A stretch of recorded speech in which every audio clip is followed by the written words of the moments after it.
Wait a minute, Trorks are just troll orcs? Wait, that means...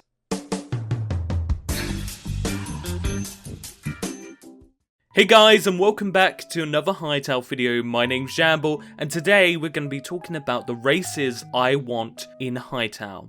But before we begin that, I just need to say thank you so much to every single one of you who supported me up to 1,000 subscribers. We're finally here, and it means the world to me. The fact that we got to 1,000 subscribers in under 4 months is insane, and I just want to say thank you so much. And without further ado, let's begin today's video. Why do I want dwarfs in Hytale? Well, the truth is, I think that dwarfs would be a great race to add, especially as a playable race, alongside humans and elves. We know that there's going to be 3 or more races in Hytale. We know that we have humans and elves. Now, I personally think that dwarfs fit that trilogy so perfectly. When I think of races in fantasy, I think of elves and dwarfs. They're very much the iconic races that you see in all types of fiction, if that's World of Warcraft or Warhammer or Lord of the Rings or whatever, right? Now, I'm no stranger to talking about how much I want dwarfs to be a part of Hytale, either as a playable race or an NPC, just because they're so iconic. When you think of fantasy, the first thing that should come to your head is dwarfs. Now, one of the things that I hear a lot is that dwarfs wouldn't be a good idea because of the hitboxes. But personally, I feel that the hitboxes won't matter that much. Now, if we look at the combat, we can see that it's very much a sweeping animation that kind of hits whatever's on the screen. Almost kind of like Warhammer, at least that's how it looks. So it looks like it's very much about hitting and blocking and parrying, and that's sort of the combat to focus around. Now, I don't think that the height will matter that much, especially if the dwarf is around this height, which is half a block lower than the player model. Now, I feel that dwarfs would really fit into Hytale purely because Hytale is this fantasy RPG Minecraft-like game, and dwarfs are very much iconic to both Minecraft and RPGs. Now, if they added a dwarf as a NPC or a tribe, I could definitely see that dwarfs would be very much a dungeon-based reputation system or something like that. I could imagine them being the guild or the people that you go to after you complete a dungeon to get your reward or something along those lines. Maybe they give you the maps to the dungeons.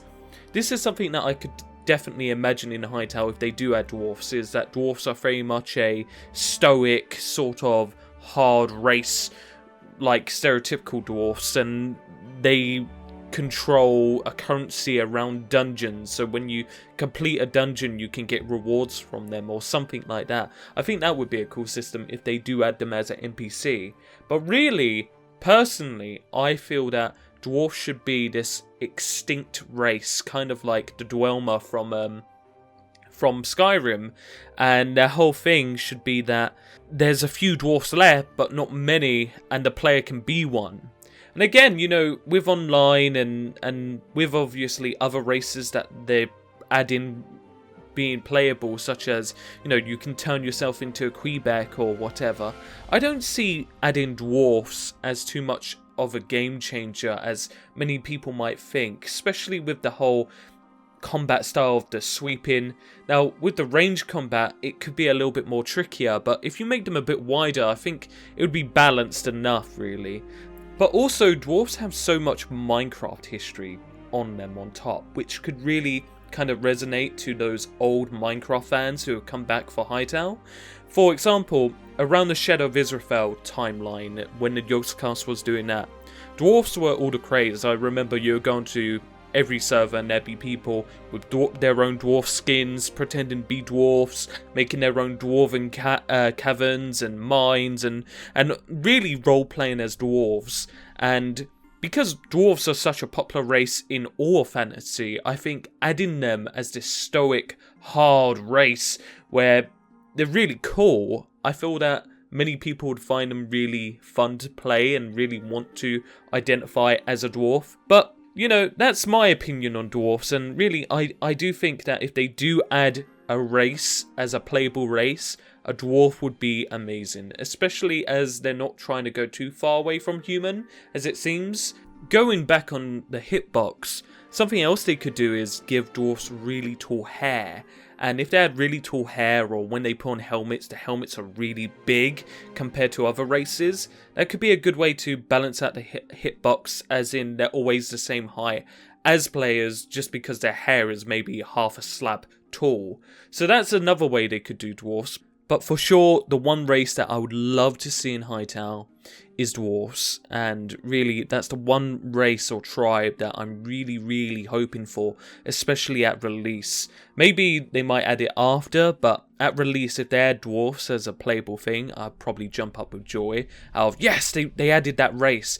Even though if I don't choose that race, or if I play elves, or if I swap between, or if I play human, just having dwarfs there would mean, wow, they're really thinking about people who like that kind of fantasy genre, who would want to play as a dwarf. Are you an alpha among gamers? Are basic, straightforward gameplay loops not quite your style? Are you not confined by simple concepts such as RNG and difficulty? Congratulations, the roguelike genre is for you. Otherwise, let me propose a race that should satisfy your borderline masochistic tendencies: Voidlings. But Pip, I hear you say, void creatures are already a thing in the game. Isn't this a video about potential playable races? You're absolutely correct. You've also procured yourself a much closer expiration date. Anywho, follow me for a second. You're one of numerous mindless void spawns wandering aimlessly doing Papa Varen's dirty work. One day, your unstable voidling biology causes you to unexpectedly and accidentally develop sentience. Now see, Papa Varen isn't amused by this and attempts to remove you to prevent you from posting your trash takes on the Hytale subreddit. It's a hard life for such a creature. Since it's been fired from its stable job at the local Tesco's, it has to survive on its own and contend with its unstable biology. Basically, it's Hytale's version of a depressed high schooler, misunderstood and built different. Alright, let's talk gameplay. What do voidlings do? Depends on the day of the week, really. The main gimmick of this race would be mutations. Basically, you're an unstable hellspawn who mutates new void-empowered abilities as you progress through the story. Tired of being too short to grab that snack at 3 in the morning? Easy, just mutate the ability to float. The absolutely terrifying monsters of Zone 1 giving you some trouble? Just mutate some bigger gains. People clowning you because you think that Hytale should be free to play? Unfortunately, I can't help you with that. Regardless of the situation, these creatures would have a biological answer for just about anything. Or so you'd think. No. I think it would be an entirely more interesting option to have mutations be entirely random. You don't just get to pick your crazy void powers, you get them hand-delivered to you by RNGesus himself. Well, I mean, that doesn't sound so bad, right? I mean, sure, picking your powers might be nice, but I mean, if they're all good, then what's the harm? Oh, you poor fool. I'm sorry, but have you seen some of the void spawns wandering around Orbis? Do you really think that any sort of power gifted to you by unstable void magic is gonna be family friendly? No, these are gonna come with their own distinct weaknesses to balance them out and make things more interesting. As you progress, you gain strange and new abilities that could very easily break the game. At the same time, you gain terrifying and crippling new weaknesses that could also just as easily get you washed up. You're gonna win fights that you have no right winning on the account of your stupid void powers. You're also gonna die to the most menial garbage because you forgot to read your ability descriptions. It's also entirely possible that this race could just end up using void magic, though considering we have no idea how magic works yet, maybe not. Regardless, that would be a good way to get Varen's legal team sent after you, so I'd refrain. So that's definitely a way to break from conventional gameplay, but let's push it even further. Let's think about this for a second. Varen and the rest of the Void Goons probably aren't going to take too kindly to you not serving their interests.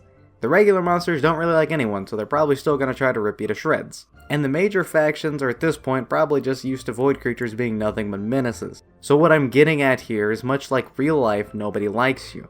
Considering the fact that the reputation system is all too likely, a voidling probably wouldn't start out with the most clout.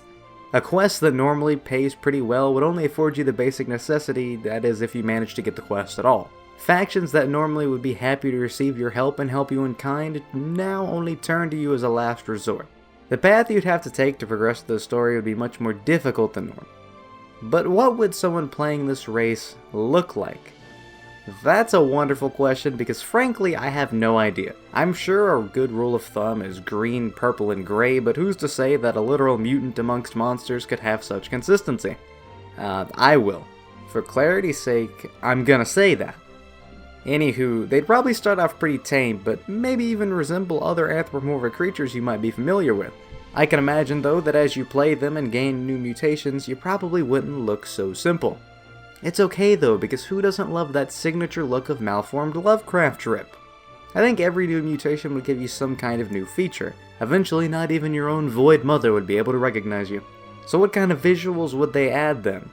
Well, from the things we've seen so far, Void fashion includes but isn't limited to weird hair, weird horns, disproportionate limbs, useless wings, glowing eyes, glowing insides, tentacles, and whatever else your sick imagination can come up with. How would something like this work with clothes or armor, though? That is also a good question.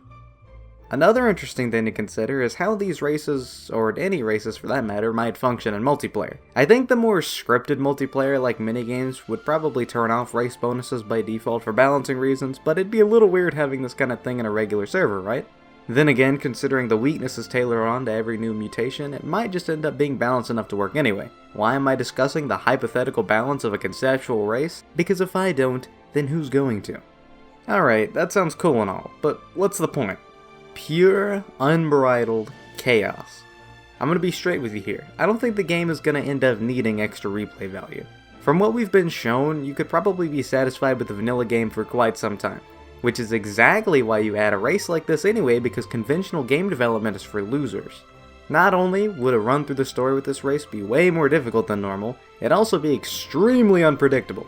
Combine that with any number of challenges, custom worlds, or even a regular playthrough for an unforgettable experience that'll likely leave you with more confusion than anything else. Alright, quick recap time. You're a twisted and lonely void man out on a quest to do God knows what. Along your adventure, you'll mutate new abilities that'll change the way you play the game, but also give you scary new weaknesses. Your social standing is comparable to that of your real life, meaning most factions want nothing to do with you. And the point of it all is to provide a jarringly different and unpredictable gameplay experience that you can't find anywhere else. Would you play such a race? If you're a low IQ, beta male, you might not. If you're a true Chad, a demigod of RNG, an absolute crusader of all things difficult, it'd be an experience right up your alley. Alright, well that's about it for me. You may now return to your regularly scheduled conceptual race discussion video. Hi there, I'm Hawkon. I'm mostly an artist and a 3D modeler, but I do have a YouTube channel as well. I'm here to talk about the possibility of an avian race in Hytale.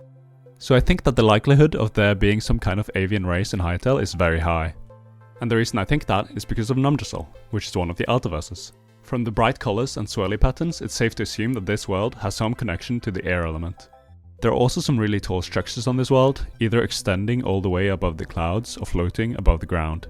Either way, it does not seem like something that could have been built by normal humans. Instead, it looks like something that would have been built by someone with the ability to fly. And with such a strong connection with the air element, I can't see anything but an avian race living here. But how did they get there? It's not easy to know the history of a hypothetical race from a place we know basically nothing about except some very basic concept art, but we can theorize. If you look at the other humanoid races such as Quebecs, Ferens and Slothians, it looks like these have evolved separately to humans. The same could very well be true for a potential avian race, but we have to remember that we're dealing with an Altiverse here, not Orbis, so this race would likely be quite different. Firstly, we need to consider how the Altiverse works. The Altiverses in Hytale are probably based on the multiverse theory, which means that there are likely an infinite amount of Altiverses out there. Out of these infinite worlds, 5 of them seem to be connected for some reason. Each world dominated by a different element. Every element except lightning anyway. That's a bit weird, but anyway. In the case of Numdressel, the main element is air. These Altiverses were at some point created by an event that caused the world to split into different realities with vastly different outcomes. This split must have happened at some point after the formation of the planet, since the same planet is present in all of the Altiverses. It is also possible that humans existed before the split happened, which means that the same human race would exist over 5 different realities. This could also explain the origins of the Outlanders, a race of humans that were twisted by the Void Element invading the world of Orbis. And just like the Outlanders were molded by the Void Element, the Avian people were molded by the Air Element. Or maybe they just evolved from fish like the Rito from The Legend of Zelda. Yeah, weird. But what would this avian race look like? They would most likely still be humanoid since they build structures to live in, but they would also likely have wings that they could fly with so that they can get around. They would also have to be able to hold stuff, so the feathers would also need to act as hands. So yeah, I imagine that they would be pretty similar to the Rito. And unlike Ferrets and Slothians, they aren't necessarily tied to a single animal race, as they could be based on a variety of birds such as eagles, hawks, owls, pigeons, parrots, toucans, robins, blue jays, seagulls, pelicans, woodpeckers and vultures. If they have to pick one though, they better pick the hawk people. You hear me, guys? Alright, anyway, they might not necessarily be based on any specific race of bird. They could be a completely original design for all we know. But could this be a playable race? It may seem unlikely, but there are definitely ways to make them into playable characters. The main problem is giving the players the ability to fly? Really? Yeah, this needs to be balanced. Taking away the race's ability to fly is an option, not a good one though. It would make you wonder why there is even a bird race in the first place. I don't get how that would fit into the world and its lore. I think the best way to balance this race would be to lock it away until late game. Maybe you have to beat the game on your world before you can play them, or maybe there's an even harder achievement, possibly related to Numdrasil, that you need to accomplish before getting access to them. And if you think that the ability is too strong, you should be able to turn it off or disable the race from your world altogether. To balance the flying ability properly, it needs to be weaker than any late game items that can give you flight. Maybe it's held back by using a lot of stamina, only allowing you to fly small distances at the time. Maybe you can't hold items or wear armor while flying. Maybe the race has considerable downside, like having less health. Whatever it is, it would have to make you consider not playing the race, otherwise everyone would pick it and diversity would be gone. Oh, and speaking of armor, if this race were to become a playable race, every single piece of armor in the game would need to have its model changed to fit onto this very different player model. They would also need their own customization options in the character creation. I honestly really hope that they will add a race like this to the game, as I think it would add a lot of diversity and would be a natural fit for the Numdrasil Ataverse. It would be a lot of fun to have the option to fly around like a bird, maybe even giving them special air elemental items that can boost their abilities. And that about sums up everything I have to say on the topic. So, Lizardmen. The way I can see Lizardmen being a thing in Hytale is pretty similar to what Jamble said in his last video about Lizardmen. I could really see them being in Zone 4 in like the dinosaur area, the underground sort of thing, kind of like Land of the Lost. I could see them being at war with the Slothians or Sloth people or whatever those are, the Wookiees. You know, there's always a good and a bad tribe in each zone. That we know of, at least that's a theory. So I could see the lizard people being like the bad tribe, the hunter, like they're the hunter tribe, and the sloth people are the peaceful tribe, kind of like how in Zone 1 we have Chorks and Quebecs. So I don't know much about the sloth people. I know they build stuff and that's it, and they have like tiki torches and big tiki statues of dinosaur and lizard people and stuff. So yeah, cool. I could see these lizard people taming dinosaurs and riding them around, riding T-Rexes and Velociraptors around to hunt you and the Slothians. I could really see that being a thing. But since I know there's going to be standing in Hytale, so you can have like a certain amount of standing with each tribe. So I could see, if you have a good standing with the lizard people or whatever, and you're slaying Wookiee people left and right, you could eventually learn how to tame your own dinosaur. I could see the lizard people having like dinosaur-themed weapons, like, tooth daggers, spiky clubs from Stegosaurus, Tyrannosaurus skull armor, and like just cool stuff like that. Maybe a ton of different decorations. I saw in one of the clips or one of the postcards that went out a while ago, there was a dragon skull candle, and that not only is that super cool, but that means, hey, there might be other things that were not being shown here that could be like that, like a T-Rex skull candle, or you can like hang a T-Rex head on your wall or above your door, or make a boat out of it. I don't know. That's another thing that they could have, like, because under Zone 4 there might be water, and like I know there's water, but it's like an underground world. There might be like different types of boats and rafts we can use, and just a whole ton of different stuff. I hope there's some cool things to go find down there, because that's where I'm going to be spending a lot of my time, actually, because of the fact that it's dinosaurs and ancient and scary monsters. That's my thing. That's my jam. And then the surface as well will be really cool, so I'm looking forward to that. I could see there being different types of lizard people in Zone 4. Like, the surface of Zone 4 would be more like Draconians from Skyrim. They're more dragon-like, and, they might breathe fire. They're resistant to fire, or they have some sort of fire magic, or they summon a dragon or something. I have no clue, but that could be cool. That might also be a playable race. I'm highly doubtful that if they were a thing, they would be a playable race, but you never know. So we'll see.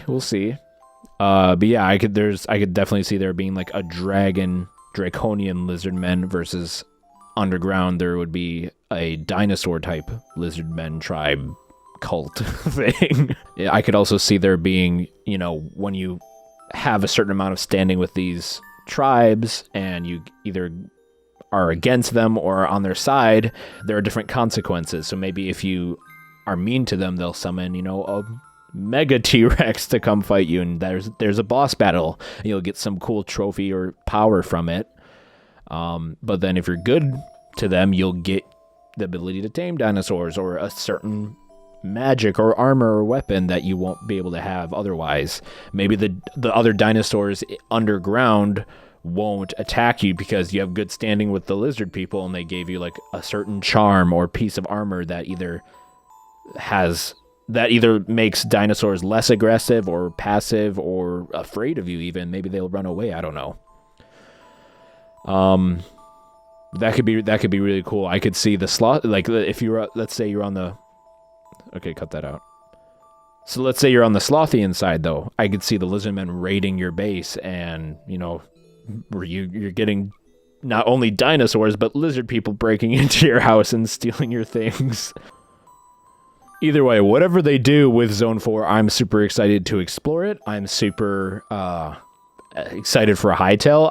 If they don't implement that, I don't care, because I'm just doing this for the video. I'm just here to, help Jamble with this video, but I think that would be a really cool concept if they did add it, and I trust the devs to, whatever they do with that zone, it's going to be awesome, and it's probably going to be my favorite area just because of the aesthetic and the feel that it gives off. I mean, in all honesty, all the zones are pretty cool, and all the different types of tribes are going to be really unique and awesome, and I just can't wait to play the game and experience it for myself. Yeah, I don't I'm not sure how I mean, if they don't make it into the game and people want lizardmen, that would be a pretty cool mod to make. I've got some mod ideas for myself and my community in the future, so might just have to take that one in if the devs don't put it in, but we'll see what happens. I'm sure that there are several races you want to exist in Hytale, but just in case you're still looking for that one special one to play or as associate with, allow me to introduce you to Cat Girls! Wait, what the heck is this? I asked for a Cat Girls, not a cat person. No, this is completely wrong. I think there was a mix-up because there seems to be a misunderstanding. I thought this was going to be about a TED Talk of why cat girls are so awesome and are the core of my existence. Instead, we will be discussing legitimate cat people and why they are going to exist or should exist in Hytale. On a side note, Hypixel Studios, if you could add cat girls, that would be amazing. But I guess Catfolk are also pretty cool, right? So in our suggestion, Catfolk would be inspired off of their D&D version, which looks very similar to this amazing model created by Hawkon. Wow, actually that looks very similar to what would be an official Hytale quality model. I mean, oh my, just take a look at it. That's actually awesome. So if one ever comes up to you while you're trying to enter a metropolitan city and asks, Cajitas wares, if you have coin. Don't be too surprised. It will happen, I'm telling you right now. But you better fix the prices. My god, wandering traders in Skyrim, they're so freaking greedy and everything costs so much. Who do you think I am? A dwarf that has an incredible bounty of gold and metal? No, dude, I got none of that. I'm broke. Besides for bothering you with their wares or tradable items, Catfolk are known for their series of stealth attributes, which we'll talk about now. You see, cats are extremely quiet, allowing you to sneak up on, let's say a Quebec and easily pickpocket them for... What the heck does a Quebec own? You know what, let's just say a leaf. I don't know, man, my creativity doesn't range that far. Speaking of far, I think we can all agree that Catfolk would most likely have reduced, if any, fall damage at all, considering that old saying, cats land on their feet. I mean, maybe this could mean that Catfolk would be incredibly agile and able to traverse through obstacles easier than any other race, but I mean, that's all just a concept. Although, it would be pretty cool to see a cat, like, do parkour or maybe, like, run faster than a human. Ooh, another thing that would be freaking awesome is if Catfolk had that night vision, or otherwise known as cat eyes. During the night, they would basically be able to like see everything in the dark. I mean, perhaps their sight would be even amplified to the point where they see even better than during daytime. I mean, this would literally turn the game into Splinter Cell and you become like a hired assassin, but it would be pretty cool. Oh god, did I just like... Oh god, did I just give this... Oh god, did I just describe... Oh god, have I just described the Predator? Now, if it wasn't obvious, in terms of Hytale gameplay, characters who play as Catfolk would most likely take a more rogue, assassin, or ranger type approach, as they would be either in, you know, the shadows, or taking advantage of their predatorial hunting skills to get an advantage of their prey. Oh god, here I go again with the freaking Predator references. You know what, while we're at it, can we just like give the Catfolk like a targeting system and like a freaking like shoulder cannon that they could just like use to like demolish all their enemies? Okay, besides for being the Predator, in terms of the culture behind the species, I have a few ideas. First of all, I'm going to predict they live in Zone 1 or Zone 2, because that's what we have seen in terms of from where cats live. However, I'm leaning more towards the second dome or desert zone just because of the fact Catfolk remind me of the Khajiits, who take on a more Persian, South Asian, and even Egyptian culture like. With that being said, due to the nomadic character of Catfolk in D&D and Skyrim, I would also guess a portion of them move between zones and may even become sort of refugees in other settlements, like, you know, say the Quebecs, or perhaps if there are other settlements belonging to friendly races, maybe they'll exist in those. Or we'll just see them become wandering traders like we see in Skyrim. I honestly don't know, but if any of them go up to me and just say, "Let me show you my wares," I will either be very confused, or I will instantly think that basically Hytale is going closer and closer to Skyrim than ever before, and I'm going to be begging them whether they could add the Thusruda and maybe even dragons. Actually, no, hold on, dragons do exist. Oh my god, this is Skyrim! I'm gonna be honest, after giving a TED talk as to why Catfolk would be the most interesting playable race in Hytale, I would like to conclude by saying that adding catgirls instead would be far more interestinger. In fact, it would probably be the most interestingest race in Hytale. Therefore, I want to form a committee to make sure there is added... Therefore, I want to form a committee to make sure this is added to Hytale. We need catgirls. Come on, guys. If you're with me, make sure to say, give us catgirls in the comments of this video. Hopefully, Jamble just does not get pissed on me for saying this, but let's do it. And that's it, guys. Thank you so much for watching this video, and thank you to everyone who's participated in this video. Make sure to go subscribe to their channels and link below, and thank you to Hawkon especially because he spent the time making the models for this video. And guys, if you enjoyed this video, make sure that you leave a like and a subscribe. It would mean the world to me, and I see you in the next video. Goodbye.